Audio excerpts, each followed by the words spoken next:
This podcast is sponsored by Ketone IQ. Guys, if you've been following me for a while, then you know I'm addicted to caffeine. I would have 2 cups of coffee in the morning, an energy drink at midday, and then taking pre-workout at 5 o'clock. And it absolutely wrecked my adrenal glands, and it was hard for me to fall asleep. And that's why I made the switch to Ketone IQ.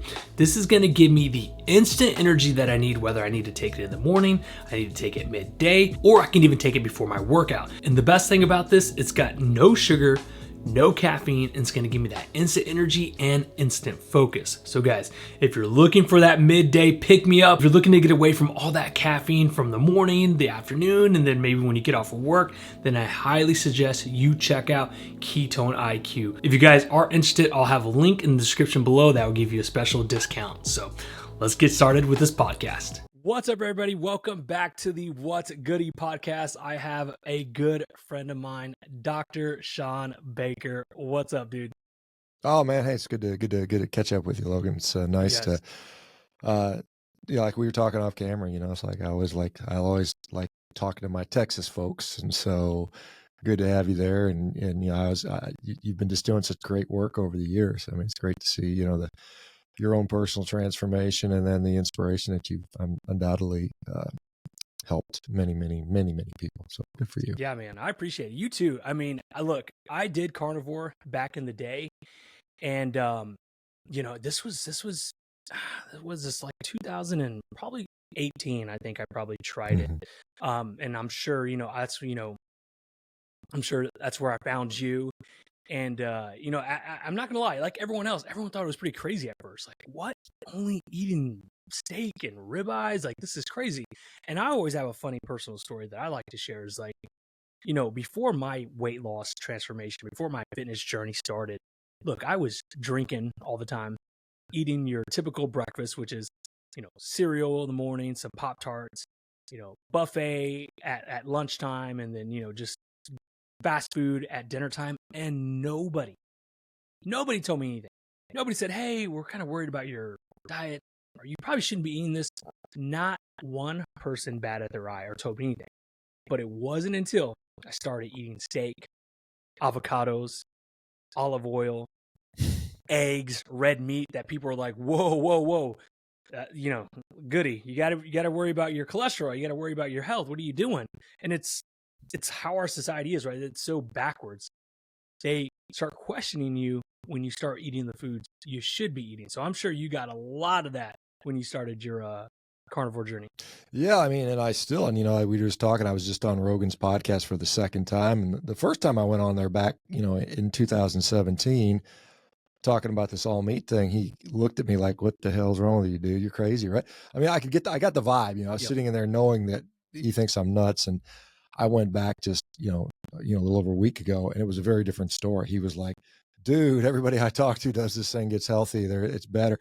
So, I mean, it's interesting how kind of the times have changed, at least for certain segments of the population, that, now instead of 99.999% of the people thinking I'm crazy, now it's only 99% of the people think I'm crazy. So there's progress in that regard. But, yeah, it's, you're right. I mean, we have been conditioned to think that particularly things like red meat are just so bad for us. My God. Yeah. And instinctively that you like it. It's like, oh my God, this is good, but I can't have it. It's bad for me. And, the reality is probably nothing farther from the truth. And I think there's a lot of, it's exciting times in my view. I mean, there are a lot of research is coming out that is more and more pointing to that. Yeah, I mean, animal products are good. Meat is good for you.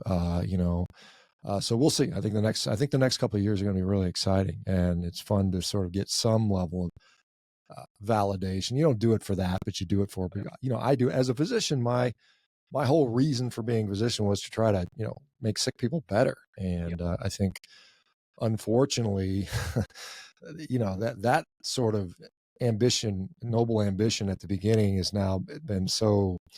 I mean, it's gotten so bastardized and corrupted as to what medicine is today. And I don't know if really what do you want to focus on, but that's, obviously that's a big thing to me is what is wrong with our healthcare system and what is wrong with our population health in general. And as you know, I mean, you look around, you can walk around San Antonio or, Texas, wherever, and just see everybody. I mean, like everybody is sick. I mean, it's rare to see somebody, outside of friggin' social media, because you see these super fit, jacked, healthy people. Then you look around, where do they hide? I don't Yeah, see them in the real world. yeah. Well, At it's least not funny. where I live. I don't know. You posted a picture not too long ago, and it was like a picture of people just sitting at the beach, and I think it was like 1960s, and Yeah. then people sitting on the beach in current day, and wow, what a night and day difference. Almost everybody in that 1960s picture, or maybe it was 1950s, I'm not sure. Nobody obese, nobody. Now, were they healthy or not? I'm not sure, but nobody was morbidly obese. But you go to the beach now, and it's everywhere. It's absolutely everywhere. And I know you've talked about this. It's a lot of because we've changed the way we eat, right? Seed oil, Yeah. processed foods, sugar, anything that comes in a bag or a box, right? It's what we Yeah, eat I mean, now. we see especially alarming when you see all the kids. I mean, you see the little 8-year-old kids running around with big old beer bellies. I said, who's giving those kids beer? Little kids aren't supposed to have beer bellies, right? And Yeah. obviously they're not drinking beer. But yeah, our food system has changed dramatically in the last, 50 years for sure, and it's getting worse, as you know. I mean, you can't go through what cracks me up is you start seeing like, it's like Captain Crunch flavored maple syrup. It's like, what the hell? They've got fake food that tastes like other fake food, and it's just Yep. it's so comical to see. I mean, it's sad and comical at the same time. But yeah, we've definitely. I mean, anybody that and the sad thing is, we see the medical and the pharmaceutical sort of industrial complex, if you want to call that, sort of normalizing obesity as purely a disease state that is likely genetic, and there's really nothing you can do about it. There's nothing, I mean, the messaging they're getting out there is, you just need to be on these drugs. I mean, literally that's what we're being told. And this is what these young kids that are coming up, they're hearing, these 15-year-old kids that are obese, and they're like, well, it's not my fault. There's nothing I can do about it. I'll just take the medicine. And they don't even think about, hey, it's really, the fact that you put, 70% of your food that's put in your mouth is ultra processed nonsense, and I know you're doing, I see you having fun checking your blood glucose response to these various, concoctions. And, I don't know. I Yeah. mean, I'm just wondering, do you feel like you're suffering for humanity? Or is it like, Look, hey, I just want to try this anyway for the hell of it to see? I've said this many times. I've talked about this on my stories. I fucking hate doing these readings, these blood sugar readings, right? But I did them. I did a couple of them, and people loved them because they're like, oh man, it's good information, right? It's good to know. And what I always tell people is like, look, my numbers are my numbers, but use me as like, use me as a foundation, as like, hey, somebody who is no longer insulin resistant, type 2 diabetic, no longer obese, and has a good amount of muscle. So if this food is doing this to my body, could you imagine what it will do to yours? Who, for instance, maybe you don't work out, and you're probably pre-diabetic, and you're obviously overweight. It would probably double, if not triple, your blood glucose, right? But then I definitely got sucked in because people are sending me messages like, hey, test this, test this. And I got to a point where I was like, dude, I don't feel good doing these tests. These tests suck. Now, I know you guys love them, and I obviously want to do things for my followers, right? I want to help them out any way that I can. But I definitely I've taken a step back because it's not fun. It is not fun testing your blood sugar, knowing that, look, I already know what this is going to do. I mean, this is a new cereal. I understand they're saying that it's healthy, but, or whatever item they want me to test. A new drink at McDonald's or Sonic, and you feel like crap, right? You feel like crap the next couple of hours. And for instance, one of my worst tests that I ever did, and this is going to sound strange. Like, this, I definitely wouldn't have thought this was going to do it, but it was oat milk. Oat milk fucked me up. It dropped my blood sugar so fast. I was jittery. I was sweating. I was like just in a weird state of mind because my blood sugar had dropped so much after a big spike. Even my wife was like, hypoglycemic. yeah, exactly. And my wife was like, what's going on with you? Look at your back. It's all drenched. And I'm like, yeah, this. And so I cut the test right then and there because that happened within like the first, I don't know, it was like maybe 30, 45 minutes. I was like, guys, this is a fail. Like, I'm not even going to go any further. Like, I need to get some fats in me. I need to get something healthy in me. This is not fun. But the crazy thing is, people experience this on a daily basis, and it's become normal to them. It's Yeah. become an everyday part of their lives. And it's sad, but it's gotten to the point where like, hey, this is just what happens. I always eat and I always get shaky and tired, or I want to take a nap, and I just run to the break room or the, vending machine and eat a candy bar, eat some popcorn, whatever, quick snack, and I'm good to go. But they're doing this every Yeah. single day for Over and years over. and years. Yeah, I mean, it's interesting because I think the average hemoglobin A1C of an American right now is actually pre-diabetic. I mean, it's average. The average person has like a 5.8, 5.9 A1C. So the average is sick, which we already know. I mean, you look around and see that. And I guess the one, I mean, as you know, it's not all about a single metric. Yeah, some things raise your blood glucose.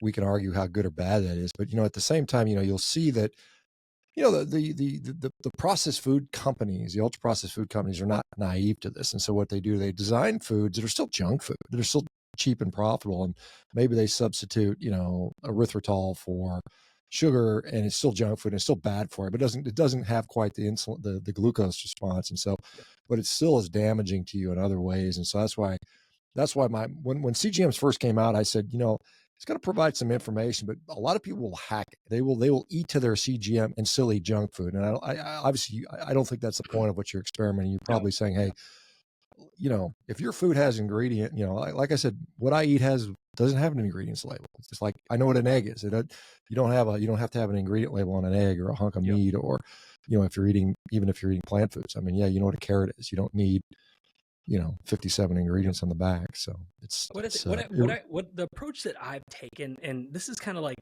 obviously this is the mindset that I've always had at BioCoach whenever we're thinking about the direction of the company where we want to go, is it's like, what would our moms do?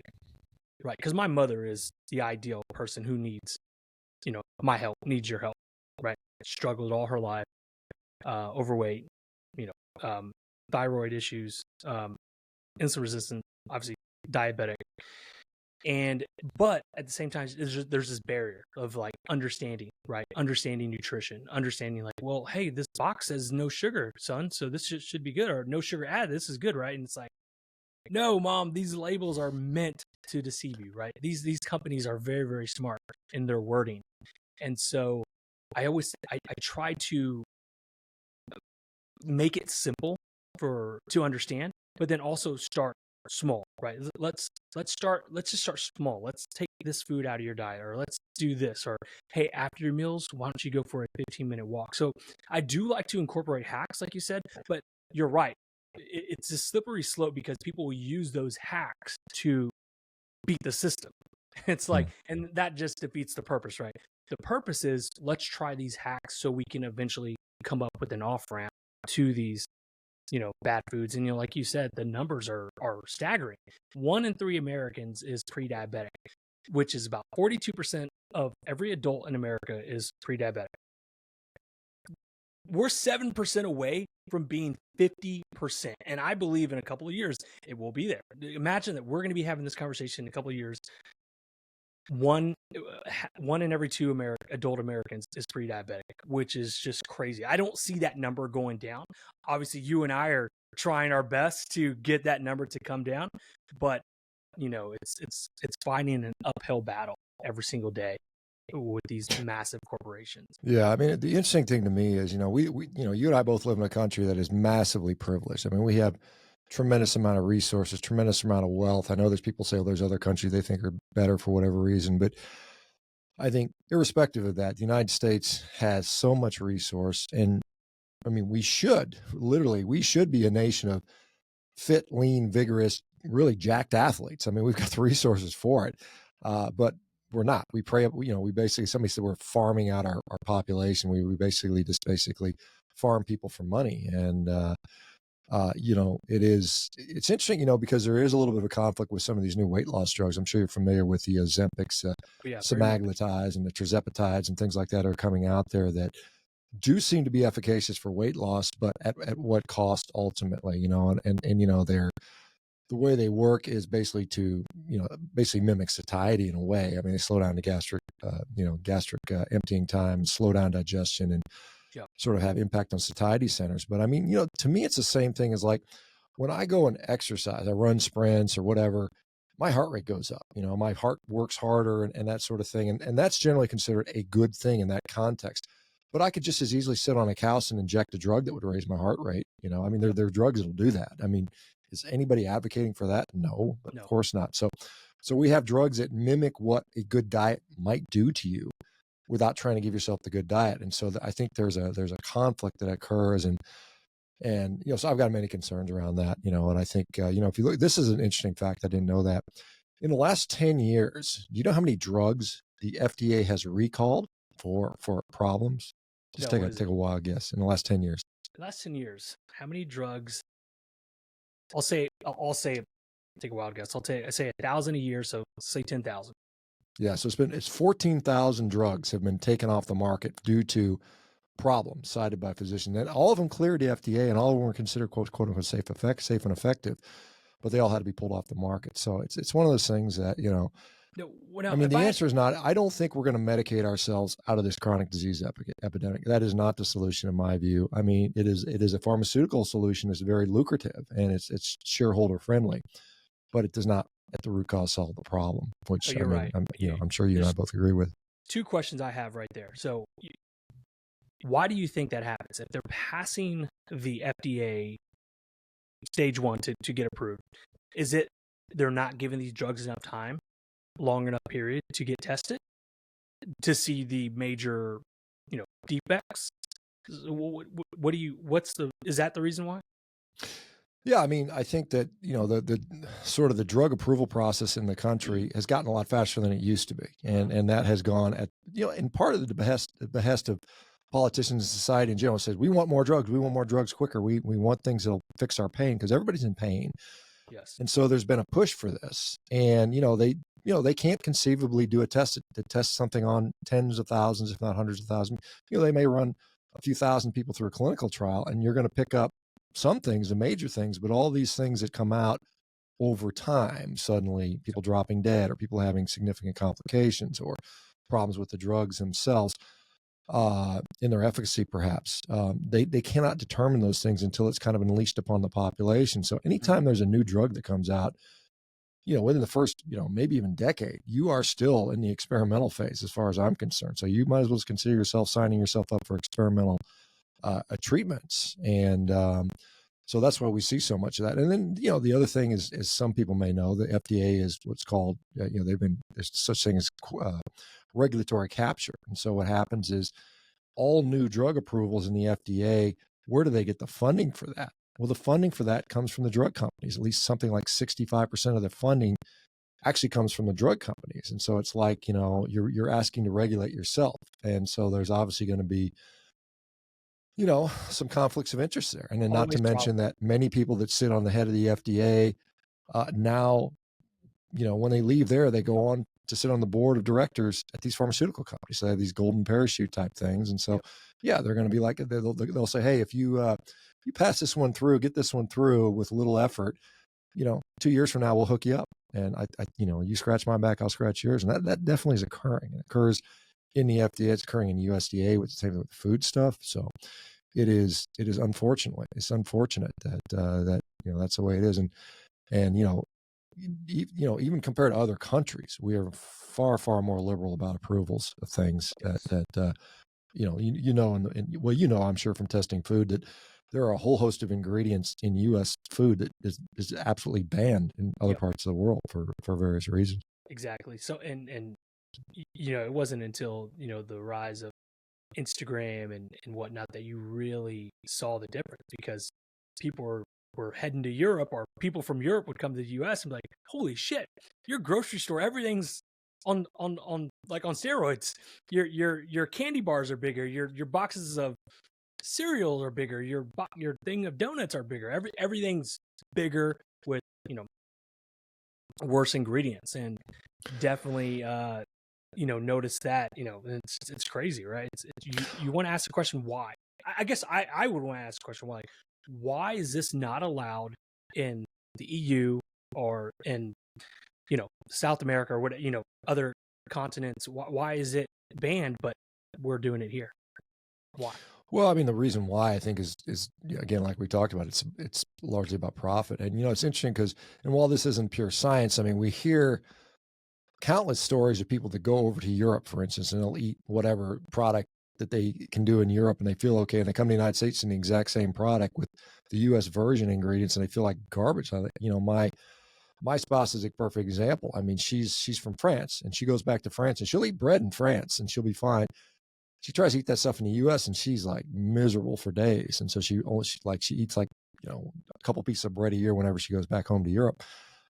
So yeah, I mean, I think again, it's like this GRAS, generally recognized as safe designation, that a lot of products have gotten through the the USDA are again, I think there's a lot of conflict of interest there and questionability. And like I said, same thing. USDA government officials end up going to work for Nabisco and Coca-Cola and PepsiCo. And so if they've got something that makes their product more shelf stable, that they can do it for cheaper, that it can be more profitable for them, then that's what they're going to try to do in many cases.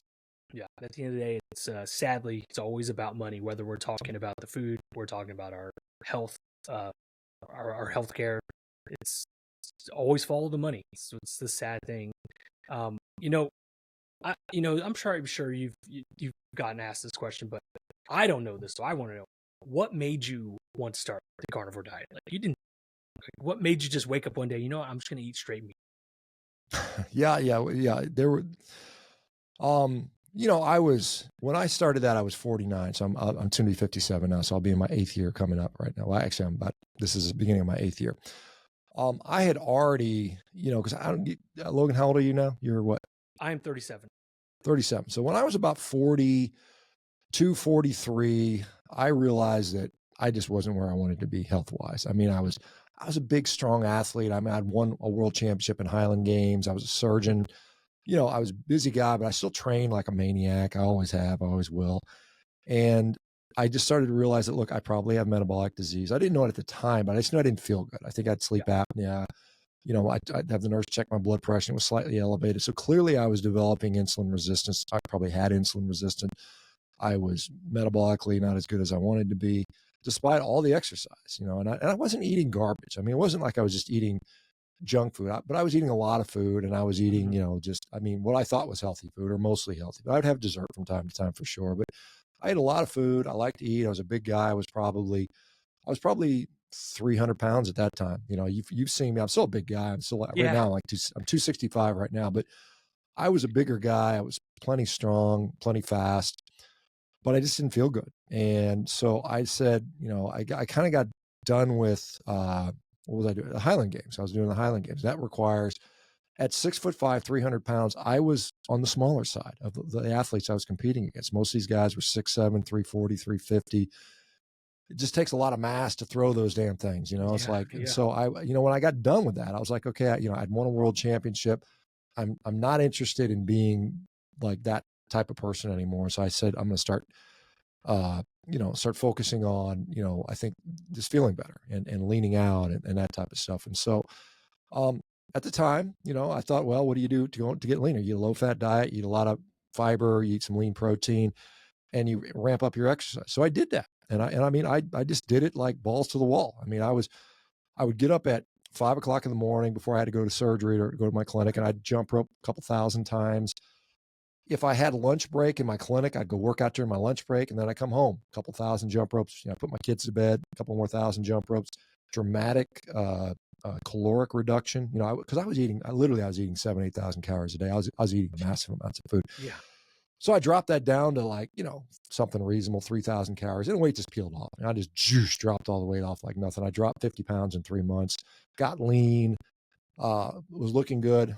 But I mean, I literally felt miserable. I mean, I could not sustain the low fat diet for a long period of time. I was hungry. I was grouchy. The nurses said, hey, we much like the fat Dr. Baker better, because you're kind of an asshole right now. Because I mean, I was short. I wasn't mean, but I was just like, you could tell I just didn't have the patience that I normally have. Yep. And I realized it, and I didn't, there were some personal things going on. I went through a divorce at the time. It was kind of a stressful time for me. But then I kind of discovered, this paleo diet, which I thought, well, let me, because I got interested in nutrition at the time. And I think at that time, this is, I think 2008 or 9 or something. No, I was later than that. It was like 2012, 2011. I said, well, let me try this paleo thing. And I immediately felt better because I was including a little more fat and it wasn't so restrictive with regard to fat restriction in particular. And then, I started reading the standard book, Gary Taubes's book, and some of the other books out there that kind of just question the narrative and make you think, oh, wait a minute, this doesn't make sense to me. And I started questioning things, went low carb, went ketogenic. And the ketogenic diet was really eye-opening for me because it was the first time in my life I was like, I'm not hungry. It was weird because I was like, I'm used to like just crushing food all the time. And I felt good. Yeah, I'm a big guy. I like to eat. I should eat. But I was like, wait a minute. I'm not, for the first time in my life, I'm not actually hungry. I was like, this is weird.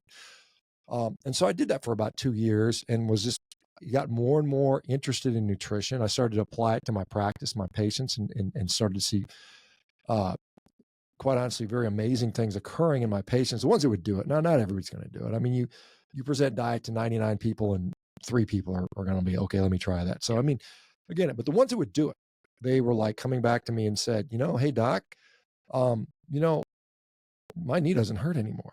And it was like, and they may not even lost any weight yet, but I'd see them back like a couple of weeks later. I'd say, hey, go try this diet, come back, check it out. Let me see how you're doing.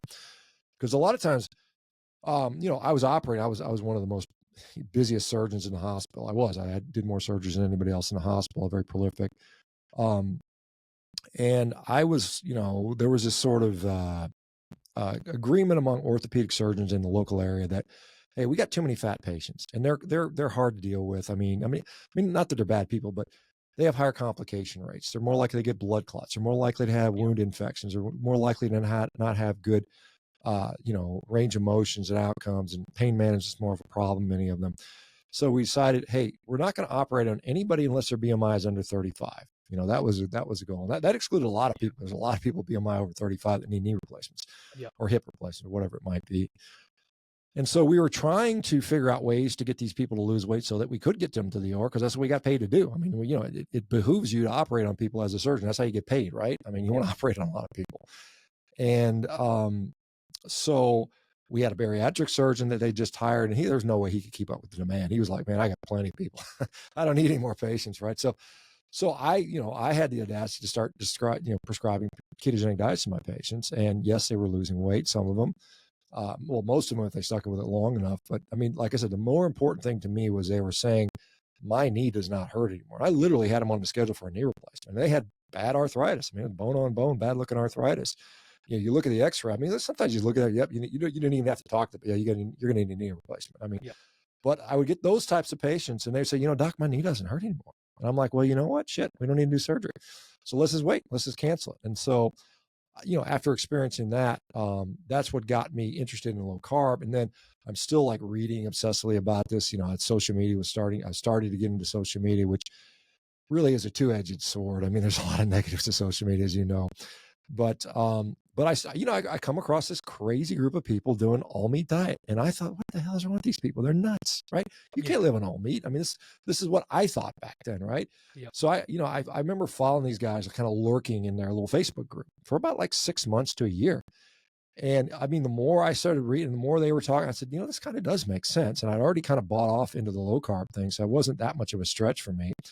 And then also athletically, I'd switched over to rowing, and I was like, well, I'm trying to break records, and I'd set some American records on the rowing machine. And, I was like, I wonder if this would help me athletically, because there was some evidence that, old timey athletes used to load up on meat. That was their performance fuel. And so I said, well, let me try it. And this is 2016. I started this carnivore diet, and I did it for, the first thing I just did one meal. I was like, I'm going to do one meal of steak and eggs. And I ate it, and I was like, oh, that's pretty good.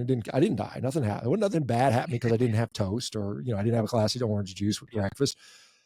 And so I went to 2 days, and then a week. And then finally in 2016, I went to a month, and I was on social media. I had a little small following on Twitter at the time, a couple thousand people. And I said, hey guys, guess what? I'm going to do this all crazy, stupid meat diet for a month. What's going to kill me? Because obviously I'm going to die. There's no way I'm going to survive. Am I going to get scurvy? Is my heart going to clog up? Is my colon going to fall out from lack of fiber? It's going to auto digest itself because of bacteria are mad because there's no fiber. So, we joked around, and I had conducted a poll, and I can't remember what was the result. Scurvy, I think, was going to kill me. And of course, a month went by, and none of that had happened. And actually, I felt really, really good. I was like, damn, I feel really, really good. I can't remember the last time I felt this good. Yeah. And so the end of the month was up, and I said, that was a fun experiment. I'm going to go back to my regular diet, which was still a low carb mixed, whole food, healthy diet. And I just immediately felt worse. I just like my gut started hurting again. I started getting some aches and pains because at that time I think I just turned 50, and I got some mileage on me. I've been I've been professional rugby, Highland Games, Power, you beat on your body pretty hard. And, it's kind of like a barometer, it's like, oh man, that doesn't feel good. Now my elbow's hurting or my shoulder's It hurting. sucks So getting old. you got to dial it in. I mean, it keeps you on the straight and narrow if you're mindful about it. So I said, you know what? I like feeling better. I'm going to go back on the all meat thing. And I remember my wife going, how long are you going to do this for? I said, I don't know. Let me try, see if I can get it through like 6 months. And then it was a year. And then she's just like shaking her head. And then I got, then I was on Rogan for the first time, about a year into this. And then it blew up. And then every vegan on the planet thought I was, Satan incarnate. I mean, it was just like, oh my God, this is the worst guy in the world. And all I was trying to do is share my experience and the fact that, there's people that are being helped by this. And I remember early on, about 6 months in, I was talking about it on social media, and people asked me questions, and I said, let's see if we can get 100 people to do it for 3 months. And we did. We got 100 people to do a carnivore diet for 3 months. The very first, before it wasn't even called a carnivore diet at the time. It was called, let's do this all meat diet, 0 carb diet for a month, for 3 months rather. And 100 people did it. And we actually collected data on all of them. And we had a website set up, and we collected all their data. And I mean, average weight loss was like 28 pounds in 3 months rather. Resting heart rate went down by 8 beats per minute, 8 centimeters on their waist went down. I mean, and just all these subjective things. Their digestion got better, their mental health got better, their libido got better. We checked how many erections the guys got in the morning, and their erectile function got better. We checked their bowel movements. How many bowel movements do you have? And they had an average of 1.2 bowel movements per day. And people laugh when you say, what's 0.2 of a bowel movement? But I mean, it's statistical average. And so we kind of did that. And then kind of, so since that time, I've kind of been the carnivore guy. And then I had no intention of writing a book. And the publisher contacted me, and said, hey, we're hearing a lot of this stuff. I think they saw me on Rogan, and they said, hey, could you write a book about this stuff? And I said, I don't really like writing. I'm not really an author. It's not my thing. I hated English. I can barely speak, I can barely speak English in the first place. But I said, yeah, I'll do it. I'll do it. And so I sat down and I wrote it, and, they had an editor that kind of helped me with the, so I didn't, have grammatical errors and stupid stuff. Because like I talk like a normal, yokel guy, but, but it ended up, being a pretty decent book, and it sold a whole bunch of copies and stuff. And so that was kind of the evolution of why I did it. But, but I guess, I guess it says I wanted to be better athletically. And that happened. I mean, like I said, I was rowing, and then 6 months into the diet, I'd set I'd broken the world record on a 500-meter row on a Concept 2, like 12 times. I mean, I broke it. And then I said, I'll break it again and break it again and break it again. I mean, I was doing it day after day. I'd break the world record on Monday, come back on Tuesday and break it again. And then Thursday and break it again. And so I was just flying. I was like, man, I feel as strong as I literally put on a significant amount of strength, which is funny because there's no carbohydrates in there. Like, well, you can't get stronger or faster without carbs. I'm like, well, it happened for me. And so that is, and it's kind of funny just in retrospect now, because that was my first sort of thing I noticed about athletics. And the other thing is I had this pretty bad quadriceps tendonitis.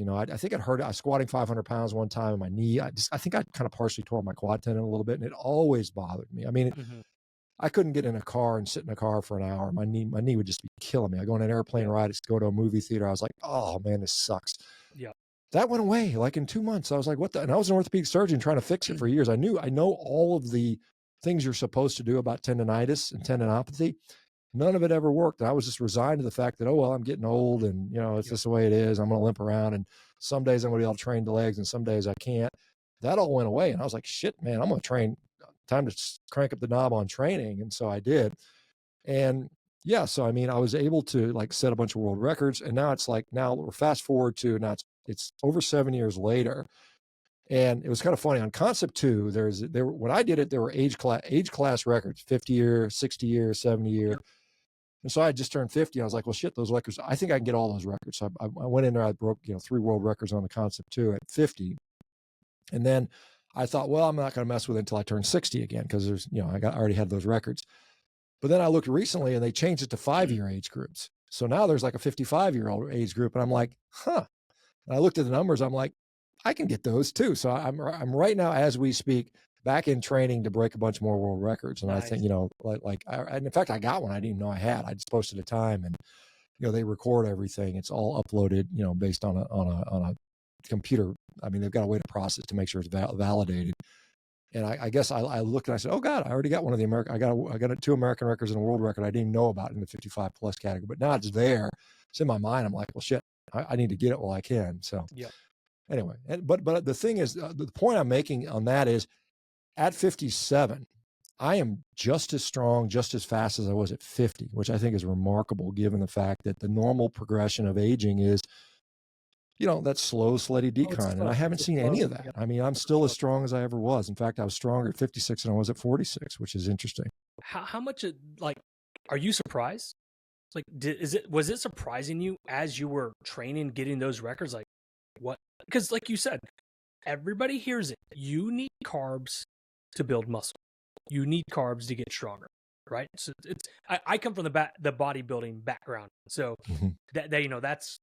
that's like our holy grail. That's our Bible, which is you got to have carbs, right? You got to have carbs pre, you got to have carbs post, and you got to have carbs to grow. But now you hear, there's obviously guys like you, Robert Sykes, Keto Savage, showing you that nope. I mean, look at him. He just well, I mean, if you look critically at the literature, now I'm not saying that having carbohydrates is maybe the optimal way to do it, and it may be that there's that. But I mean, to say you cannot perform, you cannot grow muscle without carbs is absolutely wrong, because we know, I mean, you talk to guys like Stu Phillips, Don Layman, Jose Antonio, all these guys that are giants within the world of protein metabolism, muscle building, will say it is adequate protein. I mean, the number one thing, irrespective of anything, is resistance training. That is number one. You got to train. You got to train, right? And then beyond that is adequate protein, obviously leucine being a big trigger for muscle protein synthesis. And then it's just calories. It's just sufficient energy to train with. And that can come from carbs. It can come from fat. It really doesn't matter. I mean, are there advantages to carbohydrates for acquiring calories? Yeah. I mean, when you want to go in a caloric surplus, it's a hell of a lot easier to eat calories when they come from carbs. I find, I don't know about you, but I know for me, I can get, there's almost only so much steak I can eat before I just feel miserable. I mean, I'm like, I can put away 4 pounds of steak a day, which seems like a lot, but I'm 6'5", I'm 265. That's a decent amount. But if I start eating like 5-6 pounds, I'm like, oh shit, I can't do it 3 days in a row. I'm like, oh man. But you throw in some pancakes or something like that, or give me some, some cereal. Boom. You got, kids always say, I got to, you talk to your kids, they're like, oh, I'm stuffed. Oh, but I got a dessert stomach. They've always got that dessert stomach. I got that extra stomach for dessert, or the carbs, basically. So, and I mean, physiologically, we know that carbohydrates have a differential effect on satiety hormones.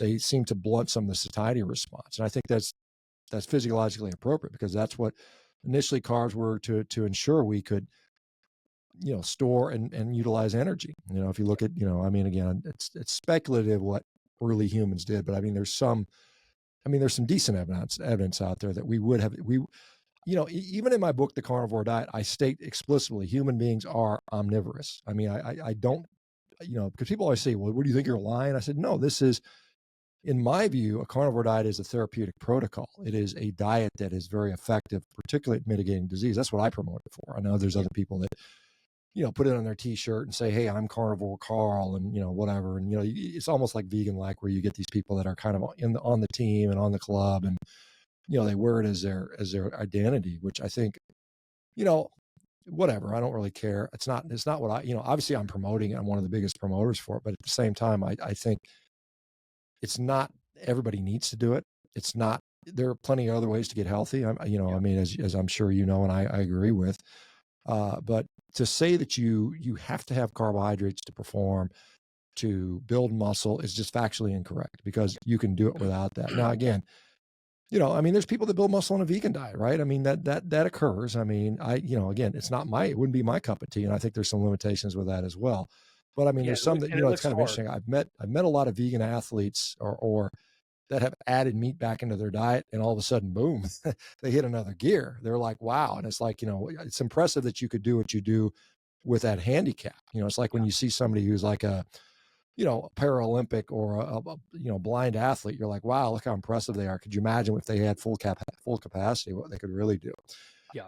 And I just interviewed a guy named Professor Philip Prinz rather, he's in Pennsylvania, and he's doing research on low carb athletic performance, and he's found actually what he would say is non-inferiority of a ketogenic diet versus a carb-based diet. And in some cases, a ketogenic diet actually outperformed a carb-based diet in certain sort of sporting events. So I think the jury's a little bit out there. We used to think it was, the difference when performance was muscle glycogen depletion, but it's turning out that's not the case. And it may be more, it might be hypoglycemia rather than glycogen content, but blood glucose. And so, so it may be that the other thing is it may be that maybe a small amount of carbs, because a lot of people are used to this relatively large amount of carbohydrates, or like, for whatever, like a typical athlete might be eating 500 grams of carbs a day, or something like that if they're eating a lot of calories. Whereas this may say that, maybe you only need 20 grams for your athletic performance, and the rest of it, you don't need much. So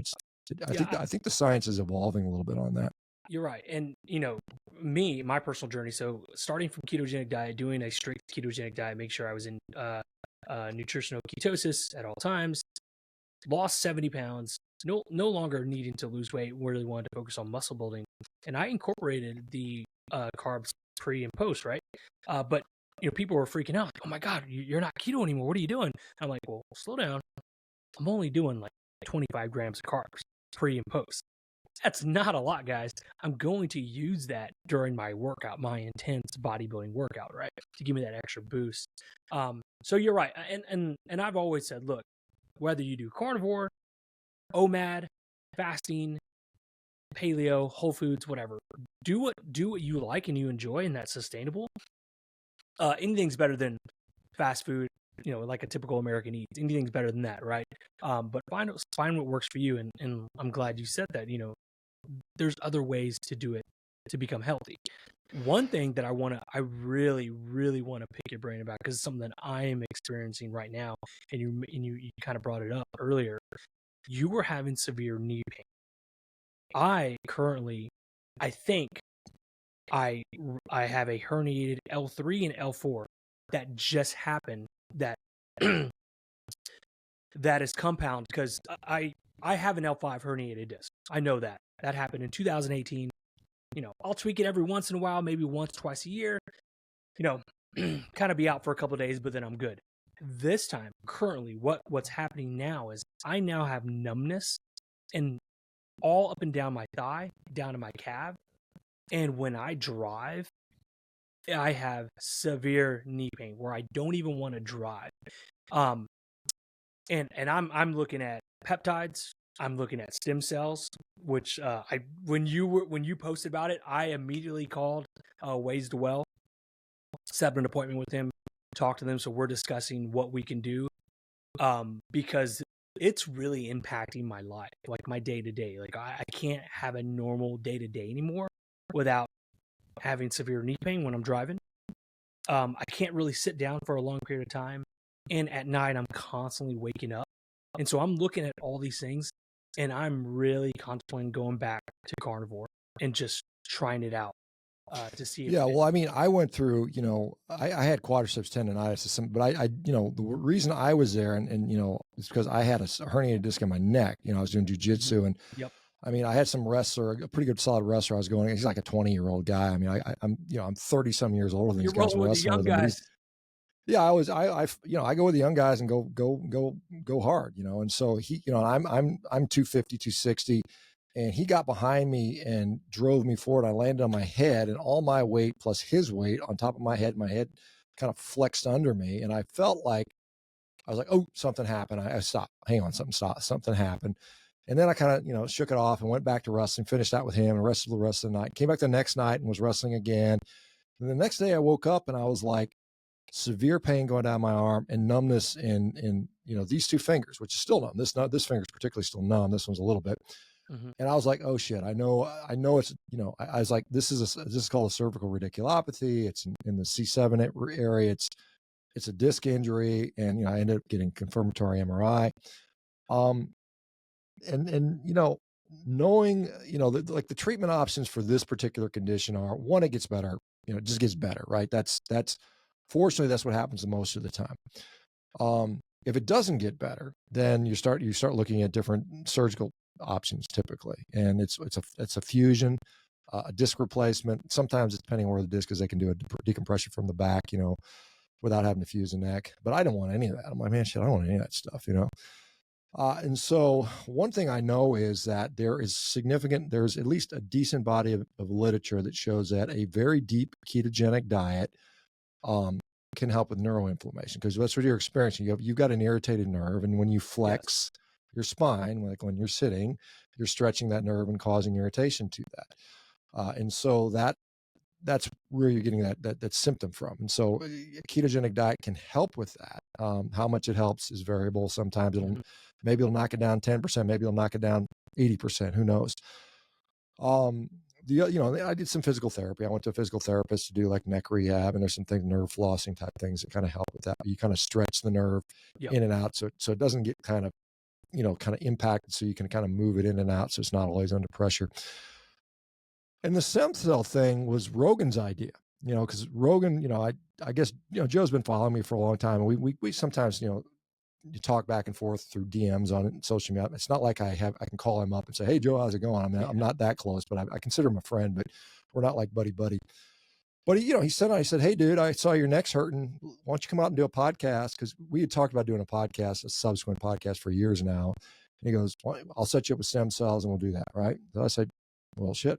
Yeah. Why would I not? Yeah. It's like, I mean, obviously the Rogan podcast is a huge boost for about anything. Right. So I'm like, yeah, I'll come out there and do it. But at that time, I mean, my neck pain, it was like 90% better already by the time I got to the stem cells. I mean, I was like, had it been at that point, and I was like, I don't know. I mean, how much can do? I'm already 90% of the way there. Yep. So and I said that to the guys at Ways to Well, and I've said that to Joe, and I've said it on social media. I am skeptical about the efficacy of stem cells. I mean, I just am. I just think I'm a skeptic. I mean, even though I do this crazy carnivore diet and I seem like I'm a nut, I'm very, very sort of skeptical about things unless I see there's a fair bit of evidence on that. The American Academy of Orthopedic Surgeons, who there may be some bias and conflict, because stem cells work. If I can give you an injection in your knee and you don't need surgery, well, guess who loses money, right? The orthopedic surgeons do. So there may be some conflict of interest in that statement. They say it doesn't really work that well. I went out to Ways to Well, and super nice people. I mean, and Joe set it up, and I mean, total transparency, they covered it. They covered the cost, and so that was, hell, it's free. Why not? And I don't think there's not a downside. And it was very straightforward. It was an injection. It was like almost completely painless. Whether it's going to make a difference or not, I can't say yet. I mean, it's hard to say. I mean, I'm training. I mean, they were like, take it easy. And I'm like, that means, okay, I'll take it easy. Easy for, so I am taking it easy, but people see me working out like, you're not taking, yeah, I am. Believe me, I'm taking it easy for me. Yeah. But, I can't, if you told me, don't train for 3 months, I'm gonna have a hard time with that, man. I'm gonna have a real hard time with that. Particularly at my age, I've been doing it every day for 40 some years. I don't like taking time off. And so I don't train my neck real hard right now. That's where the area of interest was. So I am doing that. I'm kind of chilling out on some of the neck exercises, but I'm still training. I mean, I'm still doing stuff. I'm still lifting and stuff like that. I don't really see how that compromises any kind of result. I mean, it's like, I can see if I was swinging my head around and, disrupting, potential structural repair, then maybe, but I'm not doing that. I'm doing squats, which you don't throw your head around when you're doing squats. Typically, it's not like you're doing that. So, I mean, N of 1, I mean, I was already healed when I went there for the most part. I wasn't going to turn it down because, obviously the prospect of being on Rogan's podcast was obviously a very important thing for both myself and for our company, because, we've got a company that I mentioned on the show. So, I would say for sure. I mean, it's not going to hurt you by going ketogenic again because you know how to do it. I mean, just Yeah. try to get in deep ketosis. Do it for a couple of weeks and see how it feels. I mean, the natural history of your injury is probably it will resolve given a long enough time frame, probably 3 months. I mean, I know the cervical literature is about 3 months. I'm not sure in the lumbar literature, but sometimes like with about 3 months, you probably naturally will feel better. And that's a long ass 3 months. And I got to tell you, for 2 months, I was like you, man. The only way I could sleep was if I turned my head this way and stretched my arm, and I was like, trying to get comfortable. Crap. And I remember I had a flight to Greece like a couple of days after I did it, and I'm on this international flight, sitting next to somebody, and I need to go like that, but you can't because you got some. I was just sitting there like, I was just sitting there in pain for 10 hours in this transatlantic flight, and it's like, then I got there, and it was just like. I'm about a month and a half into it right now, and I'm telling you, 6 weeks. It's still bugging you. It wakes. I kid you not, Shawn. Yeah, that's tough because you don't sleep twice a week. At least twice a night. I am waking up, and it never fails. Yeah. Around 2, 4 in the morning, I just wake up with some type of pain, whether it's in my kind of hip, upper thigh, hip area, knee, or lower back, and you know how important sleep is. Like if you can't. Oh, yeah, of course. Yeah. Sleep, I was the same way because I mentioned I had to hold this position to fall asleep. And as soon as I fell asleep, my head would like fall back into position and extension. And then it would light me up and I wake up, my hand would be on fire. It was like, shh. I have to get out of bed and start stretching my arm and trying to make it go away. And that would happen, like you said, 2-3 times a night. And I was dragging, I didn't have good sleep, and then try to train the next day in the gym. You're like, yeah, it's exhausting. It really is. And, like I said, and this is something I almost never do. I never take medicine.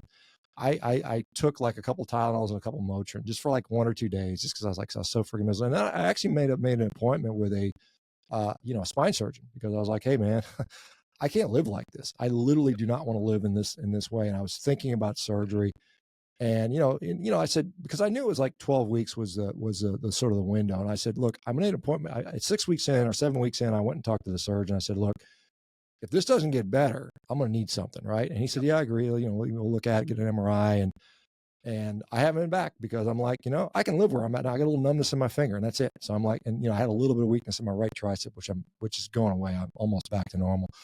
So fortunately for me, and whether or not the stem cells impacted that last little bit, I mean, I feel good. I mean, honestly, I will say this, while I didn't have much room to gain on where I was as far as the deficits I had after that injury, I feel really good right now after the stem cells. And so maybe that's just a general, because they did a systemic injection. They did, the local tissue. They can't do an intradiscal injection, I think legally in the US there.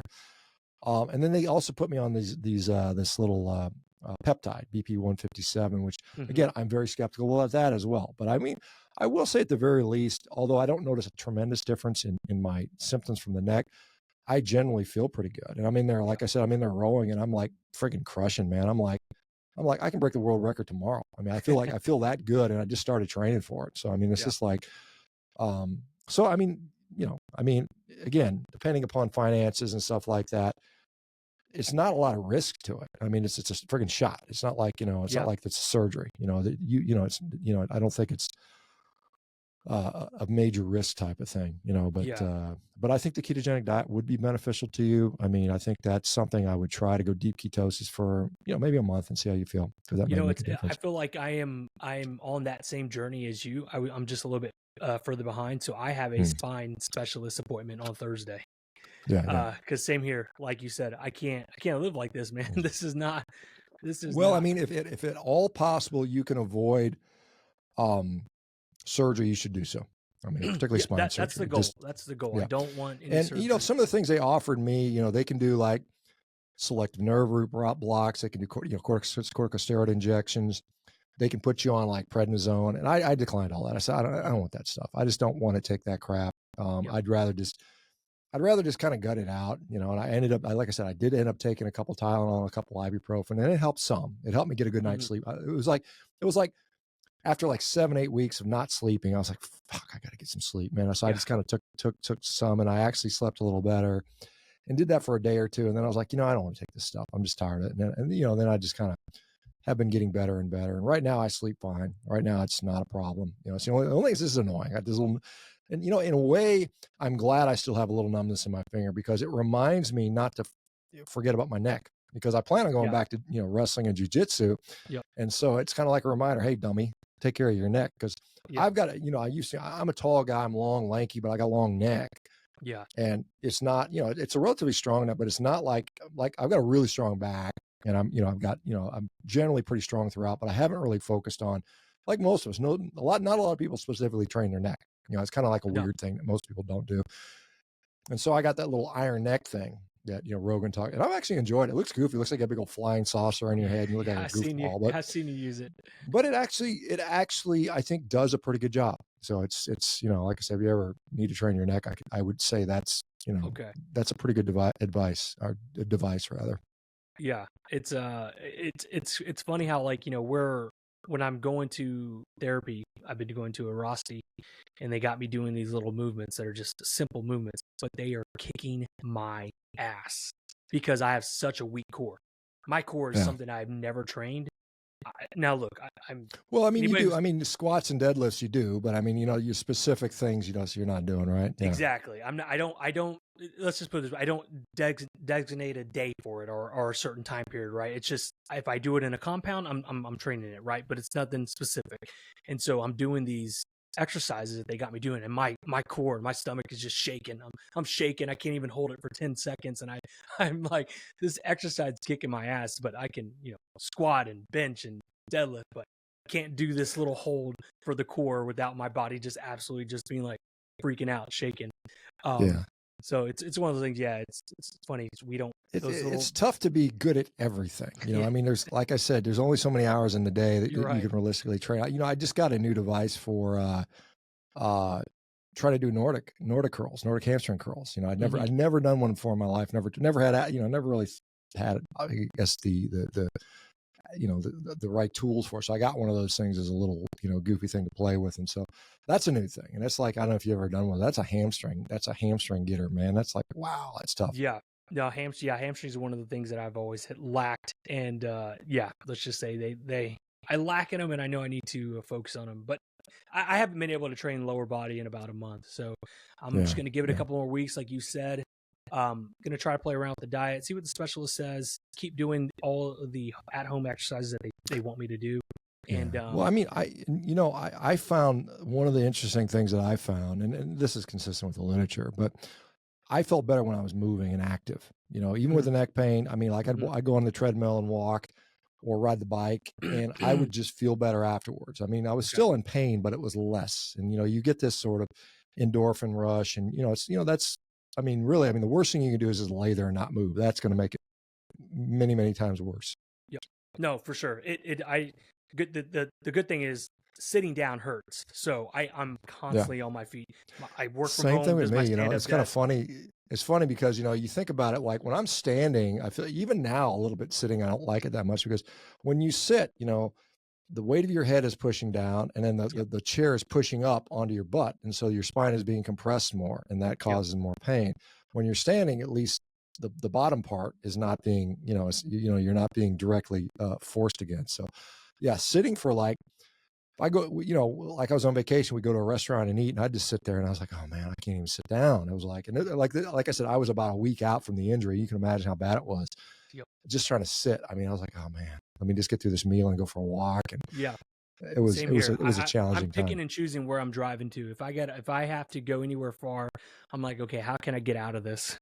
What can I do to, my wife's car is a little bit bigger. I drive a small Tesla, so the position in the Tesla, it's awful for my knee. But see, I'm in a big old pickup truck, man. I can't fit in those little bit things. No, hell no, you couldn't. I'm kind of stuck, man. Your head be sticking out, dude. They need to carve a hole in the middle. Get the little, like a giraffe driving down the road or something like that.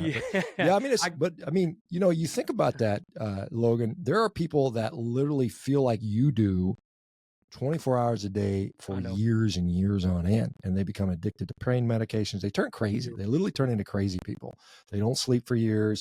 They're on all these meds. And, I used to see them as patients, and I felt bad for them, but they became crazy. They were even hard to One I of the believe it. reasons I never did spine surgery as an orthopedic surgeon, because as a resident, when we would always get these people that we just thought they were nuts. We're like, these people are nuts. A lot of them were heavy smokers and they had all kinds of psychiatric issues. But I mean, they're chronic pain patients. They are some of the most challenging patients to deal with. And you just throw narcotics at them. Here's another narcotic, or you put them on Suboxone, you put them on all these different drugs. And man, it's tough. But at no time did I ever know that, hey, let's change your diet. Let's get you a little bit more healthy, because I think a lot of those people unnecessarily go down that route because it's a failure of our system. You come in, if like somebody you might get a surgeon that says, you know what, Logan, let's just operate on you. And they do the spine surgery and it fails, right? And there's a reasonable failure rate with spinal fusions, things like that. It's just, and then you just have more pain and there's nothing you can do to get rid of it. And then they just put you on pain meds. And so if you can nip it in the bud, fix the lifestyle, fix the diet. I know I'm preaching to the choir a little bit on that, but I think that's certainly how, if it's going to work for anybody, it's going to work for guys like you and myself. This is good because there's, like you said, I'm sure it will. I started talking about it on my Instagram, on my stories, right?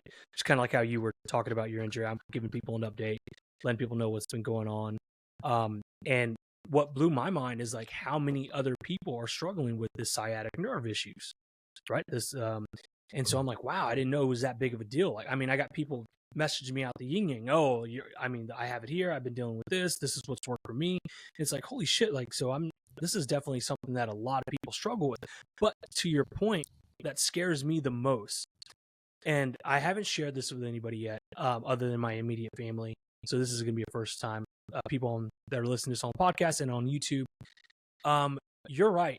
It is, I also made an appointment for a psychiatrist because I am going batshit crazy. It is literally, when I told you it's destroying my life, it's destroying my life mentally now. So in the beginning, it was the pain. Now the Erasti, the exercises have definitely helped. What was about an 8 or 9 pain is now about a 3 or 4, maybe sometimes 5 if I'm in a weird spot, but it's doable. But what now is really affecting is the mental. I can see myself slowly having anxiety attacks, panic attacks because of this pain. The fear of, oh my God, is this ever going to go away? Oh my God, am I ever going to get the train? Oh my God, am I ever going to feel normal? And it's slowly driving me to madness.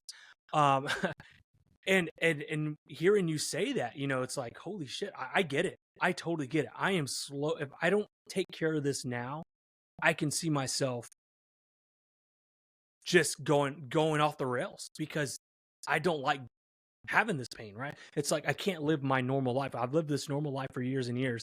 And now this one thing that just will not go away, that's just constantly like, just hits me in the leg. Like, hey, I'm still here. Hey, don't forget about me. Hey, I'm still here. It drives me crazy.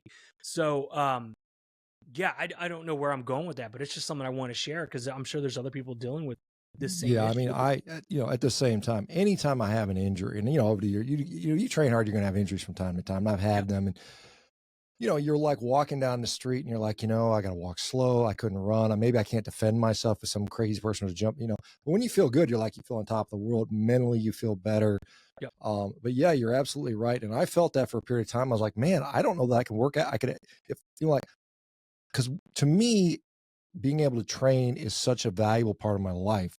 It is therapy. It's mental health. It's so incredibly important outside of the physical thing, but it has a lot of psychological value.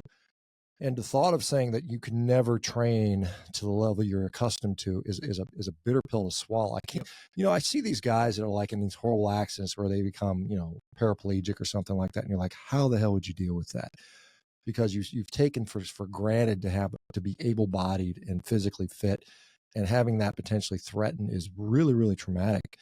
And what I would, like I said, I think, as diet impacts your mental health too. And so it's not, your brain is not an isolated, entity. It's part of the entire physiology of our body. Like whatever affects our liver and our kidney and our heart and our lungs also affects our brain. So, I mean, again, I would suggest, you go try that ketogenic thing for a while. It might help with the neuroinflammation. It'll probably chill you out mentally a little bit, so you have maybe a little bit more outlook.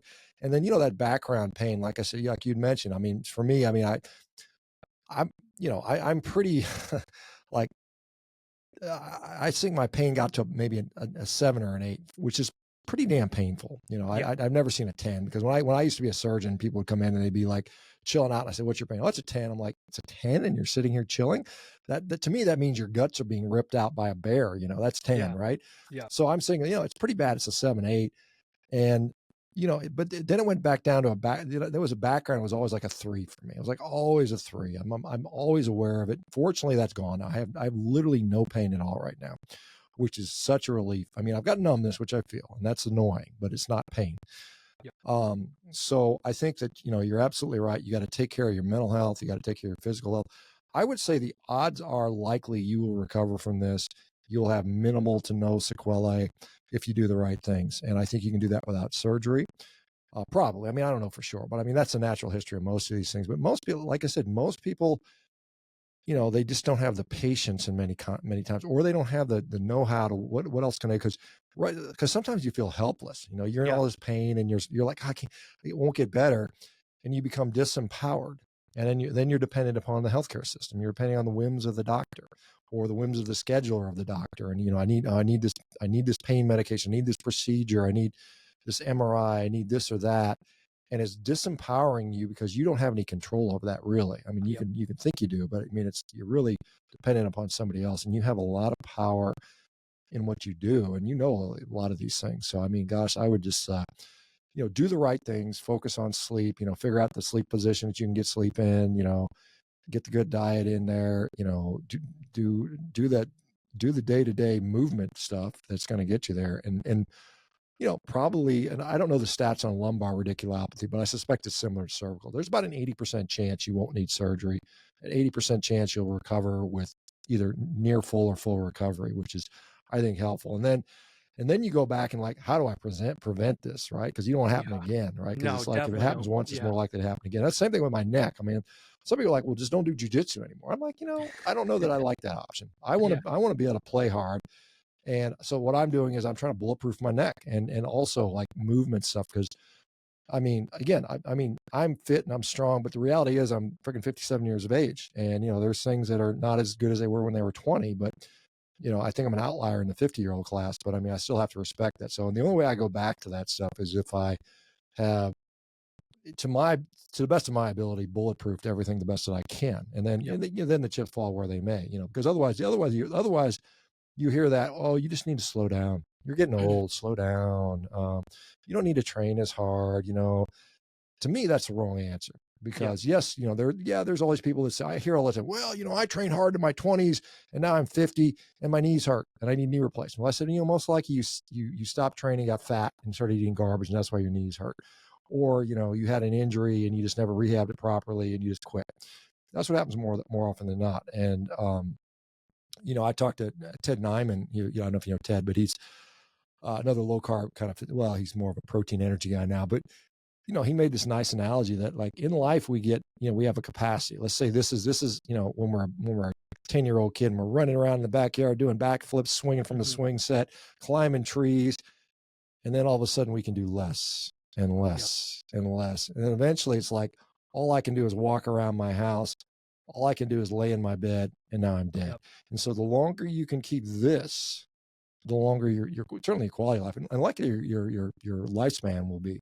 So I'm trying to maintain this as much as possible. I've lost a little bit, but it ain't much. And I'm going to train. I'm going to keep training hard and keep doing those things and pushing those things. And I don't care what since I've been 30, man, people tell me, wait, you turn 30, man, you're not going to be able to do all this stuff. And then I was like, wait, you turn 40, man, wait, you turn 50. I'm like, I'm still going, man. So I think it's, I'm looking forward to turning 60, because I'm going to be like dunking all the people on my age group. Cause it's like, all the 60-year-olds suck. It's kind of funny. It's like, I remember doing these Highland Games with one of these guys, and he's Mike Babb. He was a center for the Cincinnati Bengals. And he was, and he's kind of like me. He's kind of a funny guy, pretty, in shape guy. And he was in his early 50s at the time. He's like, he's competing in his age group class. And I'm like, hey, Mike, where are you at? He goes, oh, I'm over there with all those damn old guys. And, not, kind of indicating jokingly that I'm with these old bastards, but I'm not an old bastard. Right. And that's what you want to be. Absolutely. Absolutely. And I love that. I love hearing that, man, because, I hear it all the time. People message me, hey, Logan, is it too late Is it too late? I'm a father. I No. got kids. I'm like, dude, it's There's just a never study too that late. came. There's a study that just came out. I just saw the headline. I didn't look at the details, but basically the headline was people in their 90s can put on just as much muscle as people in their 60s and 70s.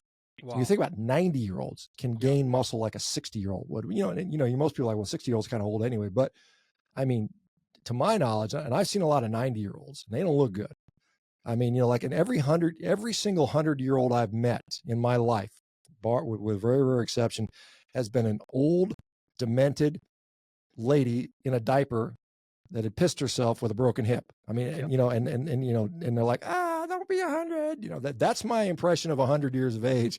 If that's what that is, I don't want it. But like I said, I think there's a way to get older and still be quite vigorous. And I think that because we're really in an age where, for the first time ever in the history of man, do we have people that are getting jacked and training hard and doing this into their 60s and 70s, now even 80s. And it'll be interesting to see what happens in the next 10, 20 years. And when guys like Schwarzenegger and Stallone are 95, what are they going to look like? Because, they're freaking Stallone's in his late 70s. Yeah, he looks pretty good. I mean, granted, he's taken, I'm sure he's taken a bunch of crap. And I don't do that stuff. I just haven't been interested in that stuff. But I think irrespective of that, I think it's the training and the nutrition and the good lifestyle.